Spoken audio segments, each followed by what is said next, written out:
नमस्कार दोस्तों, जय जोहार। मैं कौशल तिवारी और बिहिनिया संझा में आपका स्वागत है। छत्तीसगढ़ में राजनीतिक लड़ाई तेज हो गई है। भारतीय जनता पार्टी में जो गुटबाजी चल रही है वह एक अलग मसला है, लेकिन अब छत्तीसगढ़ के पूर्व मुख्यमंत्री भूपेश बघेल को क्या पूरी तरीके से घेर लिया गया है और इस नए दांव में क्या भूपेश बघेल फंस जाएंगे या फिर भारतीय जनता पार्टी की पूरी राजनीति केवल भूपेश बघेल को बदनाम करके अपनी राजनीति साधने की है। राजनीति के जानकारों का अपना अपना दावा है, लेकिन भूपेश सरकार के दौरान हुए घपले घोटाले को लेकर विधानसभा चुनाव के दौरान मोदी शाह के जो तेवर थे वह सत्ता में आने के बाद कुंद पड़ गया है कहा जाए तब भी कोई गलत नहीं होगा। करोड़ों रुपए के कोयला और शराब घोटाले में कार्रवाई तो जरूर हुई, लेकिन इस कार्रवाई को लेकर कई तरह के सवाल भी उठने लगे हैं। भाजपा लगातार दावा करती रही कि भ्रष्टाचारियों को बख्शा नहीं जाएगा।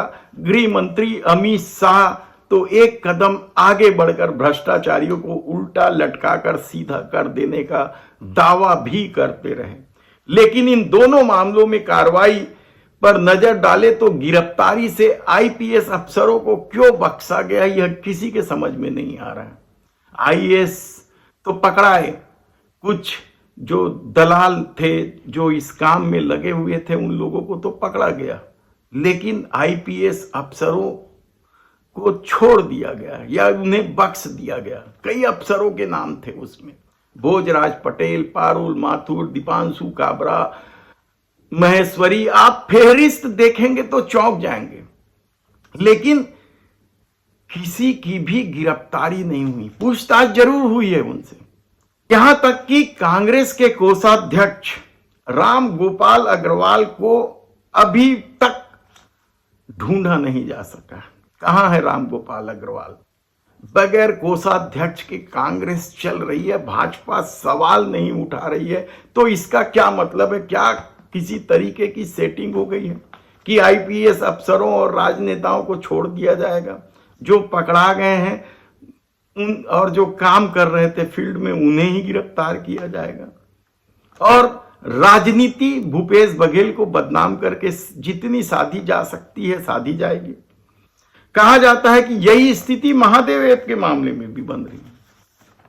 छोटी मछलियों को तो गिरफ्तार किया गया, 300 से अधिक गिरफ्तारी पूरे देश में हुई है। कुछ जो पुलिस के सिपाही जैसे छोटे पदों के लोग थे उन लोगों को बर्खास्त भी किया गया है, लेकिन इस मामले में भी अब तक जिन्हें बड़ा खिलाड़ी माना जा रहा था वे सब बचे हुए हैं। इसमें भी आईपीएस के कुछ अफसरों के नाम थे, वे भी बचे हुए हैं। भूपेश बघेल पर भी बड़ा लंबा चौड़ा आरोप लगा था। संसद तक में भी इस मामले को लेकर घेराघारी हुई। हालांकि भूपेश बघेल ने जो राजनांदगांव के सांसद हैं उसके द्वारा महादेव ऐप को लेकर उठाए सवाल पर मानहानि का नोटिस दिया है, लेकिन कहां पेंच फंस रहा है? क्यों आईपीएस लॉबी और बड़े राजनेताओं को बख्शा जा रहा है? और अब जो सीजीपीएससी का घोटाला है, बड़ा घोटाला है। पूरे विधानसभा चुनाव के दौरान यह मामला सबसे ज्यादा गर्म रहा।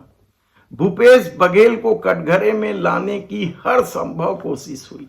इस मामले में जिस तरह की राजनीति हुई वह एक अलग मामला है, लेकिन सत्ता आते ही भारतीय जनता पार्टी ने या डबल इंजन की सरकार ने सीबीआई को जांच सौंप दी थी और जांच अब शुरू हो गई है। यह कहा जा रहा है सीबीआई ने कल जो पीएससी के उस समय के तत्कालीन अध्यक्ष थे टामन सिंह सोनवानी और जो सचिव थे ध्रुव और परीक्षा नियंत्रक, इन लोगों के घरों और दफ्तरों पर छापा मारकर कुछ कागजात वगैरह जब्त करने की खबर है।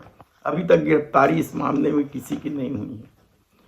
और जिस तरीके से दावा किया जा रहा था, जो छत्तीसगढ़ सरकार के पूर्व गृह मंत्री हैं ननकी राम कंवर, उनकी शिकायत पर यह सारा एफआईआर हुआ है और कार्रवाई हो रही है, तब ऐसी परिस्थिति में सबसे बड़ा सवाल है कि क्या इस पूरे खेल में राजनीतिक खेल छिपा, क्योंकि जो सीबीआई ने एफआईआर दर्ज की है उसमें भी राजनेताओं के नाम गायब हैं।